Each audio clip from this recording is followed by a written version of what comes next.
الله أكبر ولله الحمد. ها كلابك يا بشار. الله أكبر ولله الحمد. الله أكبر ولله الحمد. الله أكبر. اسقاط مروحي فوق مطار أبو دور العسكري. الله أكبر ولله الحمد. الله أكبر ولله الحمد. 13/5/2013. الله أكبر. الله أكبر. 13/5/2013. الله أكبر. الله أكبر. الله أكبر.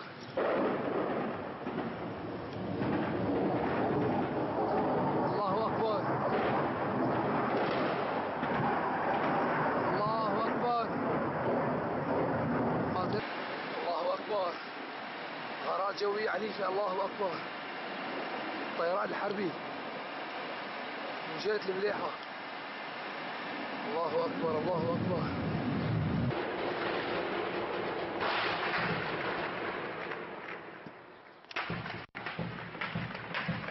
الله أكبر.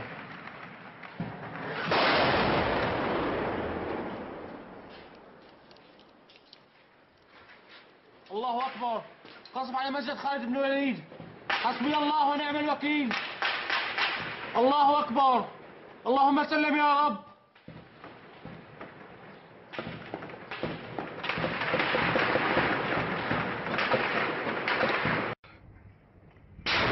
Violentos combates en los alrededores de Damasco. El ejército sirio intenta reconquistar los barrios del norte y del este de la ciudad, tomados desde hace meses por la oposición. Los rebeldes intentan resistir, defender sus posiciones, calle a calle. Disparan desde detrás de este árbol, pero uno busca y demasiado cerca y les obliga a retirarse. En esta otra grabación vemos a milicianos de Hezbollah que apoyan al ejército sirio. De pronto son atacados, uno de ellos resulta herido. Las tropas del régimen temen que los rebeldes entren en la capital y bombardean sus posiciones desde el aire. La ofensiva dura ya 6 días. La situación humanitaria es catastrófica, no hay casi comida ni medicamentos. En 2 años de guerra han muerto más de 93.000 personas.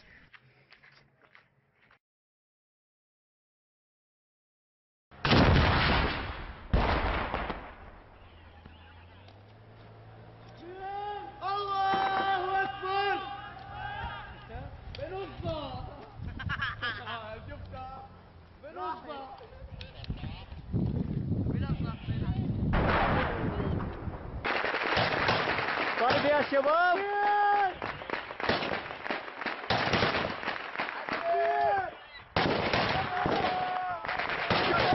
عالصايب عالصايب اللي طبق عالصايب.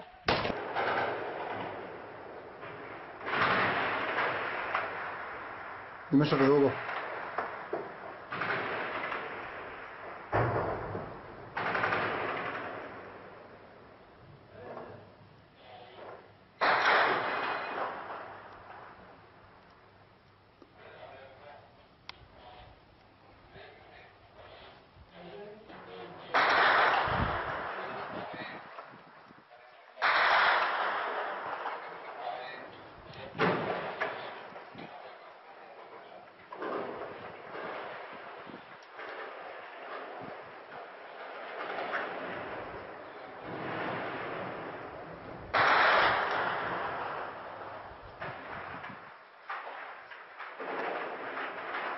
الله أكبر. خزانات. الله أكبر. خزانات على مدينة سراقب. الله أكبر.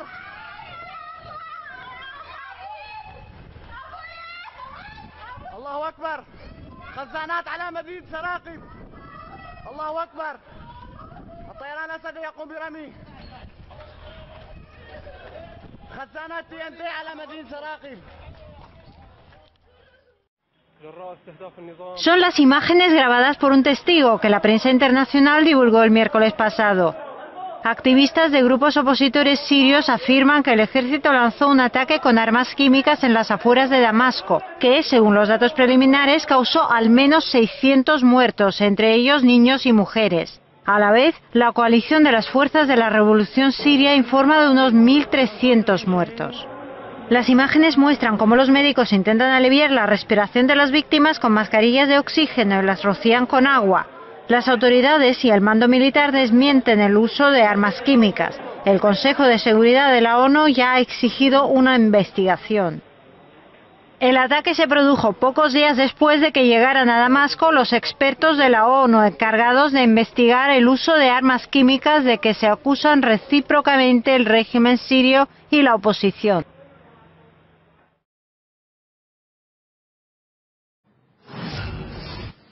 Así lo anunció el portavoz del organismo. Además confirmó que el grupo de especialistas, encabezado por un antiguo inspector de armas químicas en Irak, va a permanecer en el país árabe al menos durante 2 semanas. Se informa que el plazo podría ser prolongado en caso de que haya un acuerdo mutuo. En total se prevé inspeccionar 3 lugares donde se podrían haber utilizado armas químicas. Muchas gracias por estar con nosotros. Primero que todo, como hemos dicho, Bashar Jafari mencionó el papel de Washington en la organización de la conferencia sobre Siria en Ginebra. ¿Cree que Estados Unidos ha abandonado la búsqueda de una solución política en esta crisis siria? Yo creo que Estados Unidos está dispuesto a atacar Siria. Evidentemente, la presión que está recibiendo por parte de Israel para que esta hazaña, entre comillas, se ejecute es muy fuerte. Y me parece que en este momento no están por una salida diplomática. En ese caso, Siria sí está planteándolo y lo hace enviando una carta al Parlamento francés, pero Estados Unidos está empeñado en llevar adelante una nueva masacre, una nueva desestabilización de la región, porque cumple un plan, que es el plan que le interesa a Israel: quitarse enemigos de encima, generar fronteras seguras, como dicen ellos, entre comillas, y pegar el salto hacia lo que más les interesa, que es atacar Irán, que es el gran enemigo, obviamente, del sionismo en la región. A ver, volviéndonos a centrar en Siria, en este contexto, el mismo secretario general de la ONU ha recordado de que es necesario para una operación militar en un país contar con la autorización del Consejo de Seguridad de este organismo. ¿De qué forma se podría legitimar o es imposible legitimar una intervención armada a Siria desde Estados Unidos? A Estados Unidos, al gobierno de los Estados Unidos, le interesa poco realmente la opinión pública internacional, y también le interesa poco lo que puedan decir sus hasta ahora aliados de las Naciones Unidas. Las Naciones Unidas en otras intervenciones han jugado siempre a favor del guerrerismo del gobierno norteamericano. Me parece que en esta ocasión están dispuestos a actuar independientemente de los consejos que le pueda dar Ban Ki-moon o que le puedan dar otros mandatarios, por ejemplo, de la Unión Europea, que no están de acuerdo con esta locura que están a punto de cometer, porque por lo menos tienen un sentido racional de imaginarse que se puede abrir la caja de los truenos. O sea, el que ataque aquí sabe que va a tener respuesta, y esa respuesta puede generar un gran pandemonio en toda la región, y yo creo que en el mundo, porque es una situación realmente muy grave para todo el mundo. Pues bien, muchas gracias entonces por su análisis. Era el experto internacional Carlos Aznares quien nos ha ofrecido su opinión sobre la eventual intervención en Siria por parte de Estados Unidos. El politólogo Miguel León cree que un ataque a Siria por parte de Estados Unidos podría desatar una guerra regional en el Oriente Medio. Yo creo que el conflicto en cierta forma ya tiene, como las fronteras de Oriente Medio no son completamente cerradas, sino que al final lo que sucede en un país termina afectando a lo que sucede en otros. Para el gobierno sirio, uno de los argumentos fundamentales para no intervenir es precisamente la posibilidad de mantener el conflicto acotado dentro de Siria y no convertirlo en una crisis regional. El propio presidente Assad dijo en una entrevista con un medio ruso que había que pensar en lo que estaba sucediendo como un polvorín, y por tanto cualquier chispa podría provocar una enorme explosión. El ataque puede ser limitado en la medida en que se anuncie como una operación breve y sin efectos de larga duración. Es verdad que al propio Bashar al-Assad, al propio gobierno sirio, le interesaría bastante poco encontrar adversarios externos a los que tener que sumar a los actuales enemigos internos. Entonces sería un tipo de intervención que de alguna manera evitaría la respuesta gracias al argumento de decir que es la mejor forma de evitar que el conflicto externo pase a un rango de mayor importancia, ¿no? A partir de ahí, en cualquier caso, lo que es cierto es que las consecuencias de una intervención de ese estilo son imprevisibles. Y una fuente de alto nivel dentro de las Fuerzas Armadas de Estados Unidos ha confirmado que una base del país está realizando una transferencia secreta de ojivas nucleares a la costa este. Analizando esta información divulgada por los medios, el exmilitar y periodista especializado en temas de defensa, Gustavo Morales, cree que Washington planea una guerra total para evitar su ruina, en la que estaría dispuesto incluso a utilizar ojivas nucleares. Lo que están haciendo en estos momentos es preparar una guerra completa, no es ya una guerra de castigo por el presunto uso de armas químicas por parte del régimen de Bashar al-Assad, sino fundamentalmente una guerra de destrucción de Siria para que todos los estados laicos árabes, donde gobernaban partidos nacionalistas árabes, como era el caso de Túnez, era el caso de Libia o era el caso de Egipto, sean destruidos y pasen a ser regímenes integristas islámicos bajo la órbita y la férula de Arabia Saudí. A cambio, Arabia Saudí mantendrá que la energía, el petróleo, se siga pagando en dólares, porque el día que el petróleo deje de pagarse en dólares y empiece a pagarse en euros, por ejemplo, Estados Unidos va a tener un serio problema, porque han estado, para solucionar su crisis, emitiendo moneda de una forma brutal. Para mantener su economía, para evitar la ruina, Estados Unidos está dispuesto a todo, incluyendo la utilización de ojivas nucleares.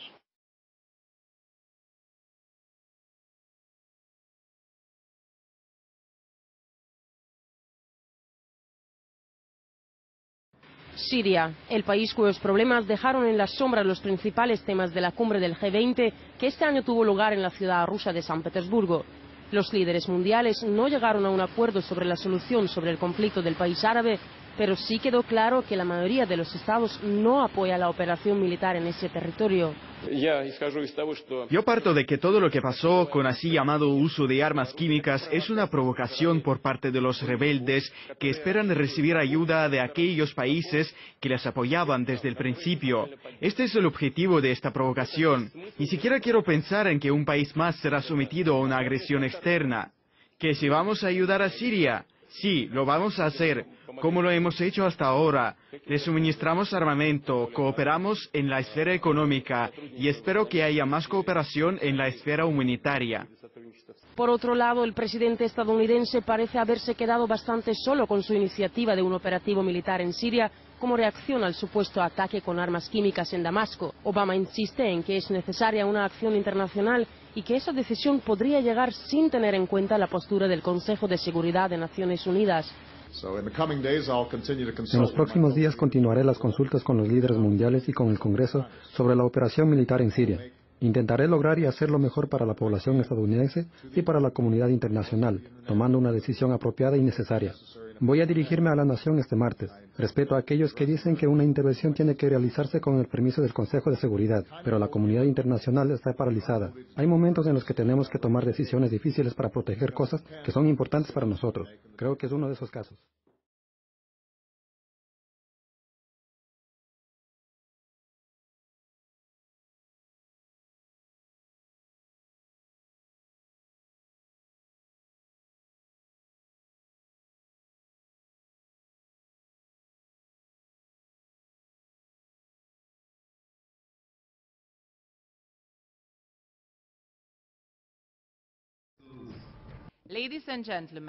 Damas y caballeros, la Conferencia General ha votado y decidido aceptar el proyecto de resolución para admitir a Palestina como miembro de la UNESCO.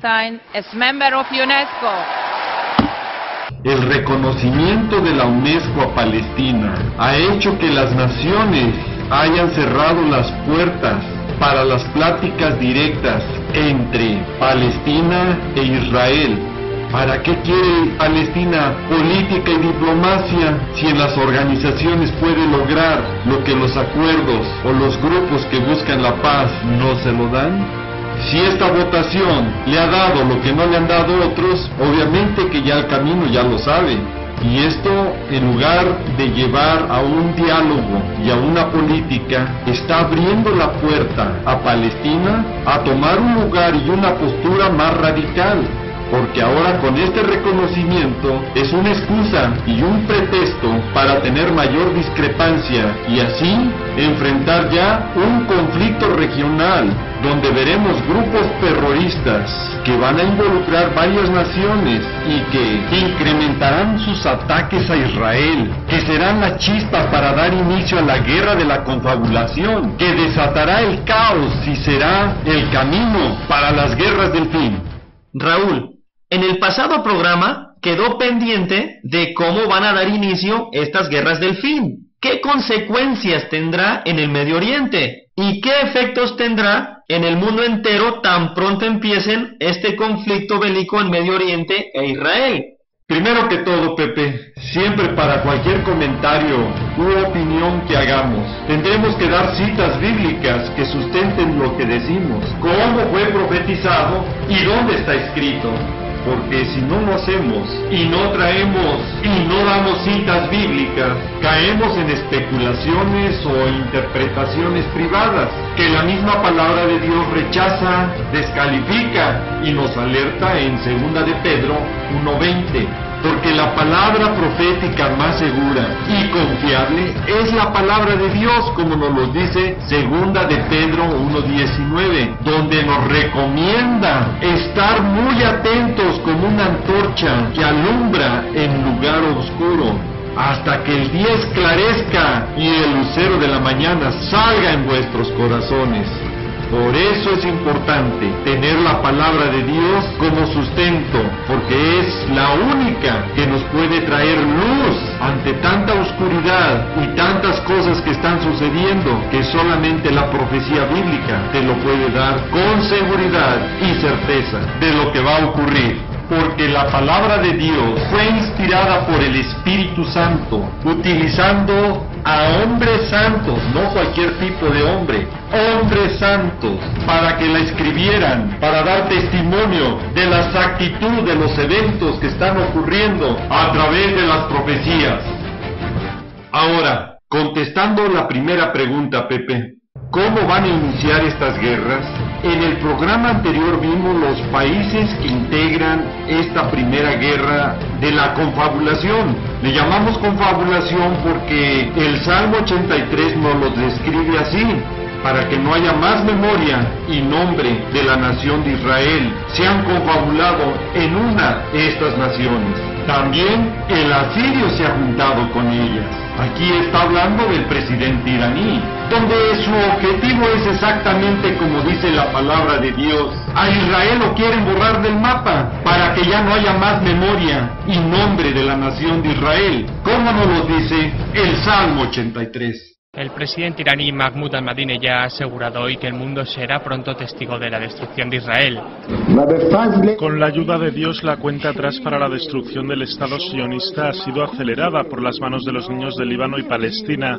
En nombre de Dios seremos testigos de la destrucción de este régimen en un futuro próximo. No es la primera vez que el líder islamista hace referencia a la desaparición del Estado hebreo. Ya en octubre de 2005 causó una gran indignación entre la comunidad internacional al decir que Israel debía ser borrado del mapa.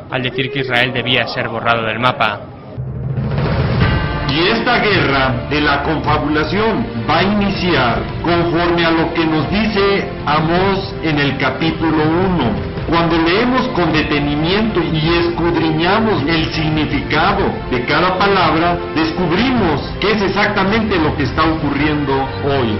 La palabra nos dice en Amós 1:3, por 3 pecados de Damasco. Cuando habla de pecados, viene de la palabra hebrea, peshá, que significa revueltas religiosas. Ahora podemos entender que este problema en Medio Oriente se debe a una guerra religiosa. Por eso existen las intifadas, donde los islámicos tratan de desaparecer a todo infiel que no se quiera rendir a Alá. Así lo dice el libro del Corán en el Sura número 9. Israel es el lunar en el Medio Oriente que no se ha rendido a Alá. Y en esta tierra, en el Medio Oriente, donde el 99% le pertenece a los árabes y el 1% solo a Israel, vemos cómo todos los países islámicos quieren derrotar, quieren desaparecer a la nación de Israel. ¿Por qué? Por una confrontación que viven religiosa, donde Israel adora al Dios verdadero y el Islam, 600 años después de Cristo, fue creado para desplazar y destruir a Israel de su tierra prometida, heredada divinamente por Padre Eterno, por pacto sempiterno, la tierra de Canaán, como lo dice el Salmo 105, del versículo 8 al versículo 11, y Primera de Crónicas, capítulo 16, del versículo 13 al versículo 18, promesa de herencia dada por Dios mismo a Israel.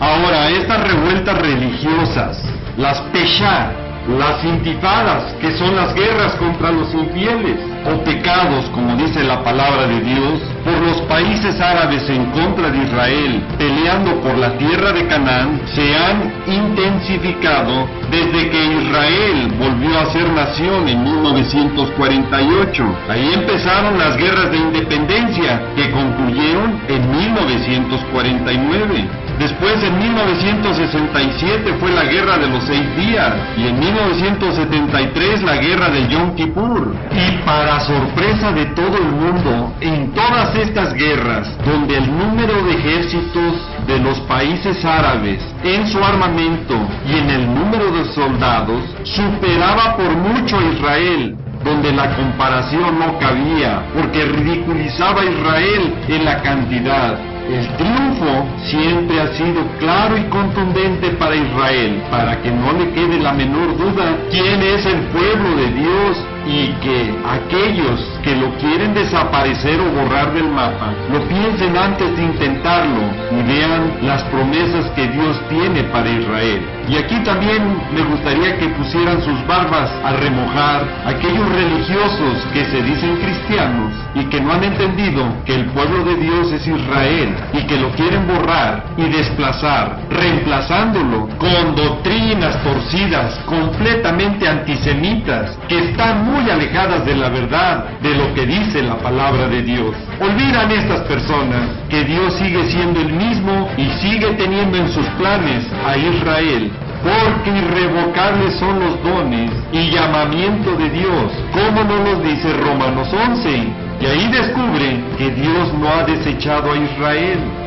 Ahora les invito a ver este video que nos muestra y confirma lo que dice la palabra de Dios. El por qué las naciones árabes se niegan a entablar unas negociaciones directas de paz con Israel y mejor prefieren las confrontaciones, las revueltas religiosas, las peshá o pecados, que el libro de Amós en el capítulo 1 nos dicen que esto será el inicio de la guerra de la confabulación, como nos lo describe el Salmo 83.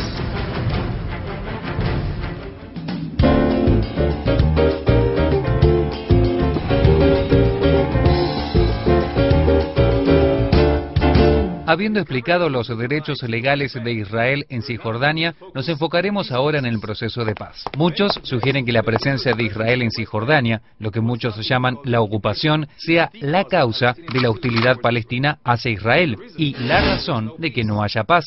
Pero, ¿es realmente verdad? Si la presencia de Israel es la causa del conflicto, entonces no hubo conflicto antes de 1967, cuando Israel no estaba en Cisjordania, ¿correcto? Vamos a ver los hechos.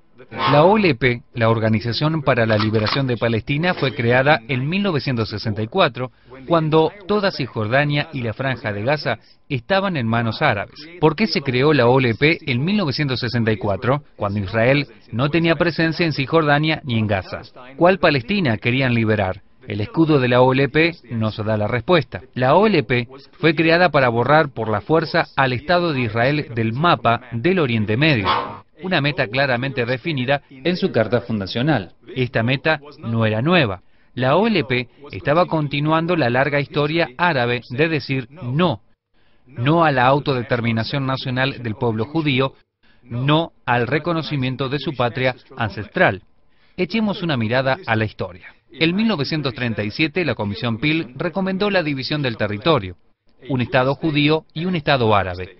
La porción árabe incluiría el 96% del territorio que la Liga de las Naciones había asignado originalmente para la patria judía. Esto incluía mucho más que solamente Cisjordania. Sin embargo, en lugar de aceptar a los judíos como socios de paz, el líder palestino Had Yamin al-Husseini dijo no, y encontró un socio con una visión más parecida a la suya. En 1947, las Naciones Unidas recomendaron el Plan de Participación, el cual nuevamente ofrecía a los árabes mucho más que solo Cisjordania. Los judíos dijeron sí, los líderes árabes nuevamente dijeron no, e iniciaron una guerra de exterminio. Israel ganó aquella guerra, estableció su Estado, pero no vieron un día de paz, a pesar del hecho que sus vecinos árabes controlaban toda Cisjordania. Los árabes continuaron diciendo no. Atacaron a Israel sin piedad, utilizando Cisjordania como base de operaciones, hasta que Israel la tomó en una guerra de autodefensa en 1967. Después de la guerra, la Liga Árabe rechazó todos los esfuerzos de paz. Siguieron eligiendo la fuerza por encima de negociar, y en una cumbre en la ciudad de Khartoum oímos nuevamente no, no, no. Avancemos al año 1993. Israel y los palestinos firman los acuerdos de Oslo. Los palestinos estaban diciendo que sí, eso parecía. Israel dijo que sí y otorgó control territorial a un gobierno palestino que a su vez ayudó a establecer. Pero a pesar de los acuerdos firmados, las acciones palestinas decían no. Durante los siguientes 5 años, Israel sufrió un significativo aumento de ataques terroristas que mataron a cientos de israelíes. En 1996, Yasser Arafat declara: planificamos eliminar el Estado de Israel y establecer un Estado puramente palestino. Pero Israel no se dio por vencido, diciendo sí. En el año 2000, el primer ministro israelí Barak ofrece a los palestinos el 93% de Cisjordania. Nuevamente la respuesta es no, acompañado de un aumento en terrorismo. En 2005, Israel se retira de la Franja de Gaza, desarraigando 8.500 ciudadanos israelíes, esperando fomentar la paz. Los palestinos otra vez dicen no. Esta vez aumentan en más de un 500% los ataques con cohetes desde Gaza contra la población civil israelí. En 2008, otro intento de Israel de decir sí. El primer ministro Olmert acepta casi todas las demandas palestinas, incluyendo el traspaso de casi el 100% de Cisjordania, con pequeños intercambios de territorio. Los palestinos, otra vez, no. Entonces, ¿qué podemos concluir? 1. El conflicto no se originó por la presencia de Israel en Cisjordania. La causa real del conflicto sigue siendo hasta hoy la larga historia árabe de decir no. No a la paz, no a la existencia de Israel, porque decir no es consecuente con la política palestina, la educación y los medios de comunicación. Líderes políticos y religiosos continuamente promueven la destrucción de Israel. 2. Israel ha dicho sí durante décadas y lo ha aprobado firmando la paz con Jordania y Egipto. Así que, ¿cómo continuaremos desde aquí? ¿Cómo alcanzaremos la paz? Con un poco de buena voluntad, reconocimiento mutuo del derecho a la autodeterminación y concesiones reales de ambos lados. Israel, por su parte, seguirá diciendo sí a una paz verdadera y duradera. Pero para que el proceso de paz sea exitoso, los palestinos deberán renunciar a su implacable decisión de elegir la fuerza por encima de negociar y de elegir no por sobre sí. El libro de Amós en el capítulo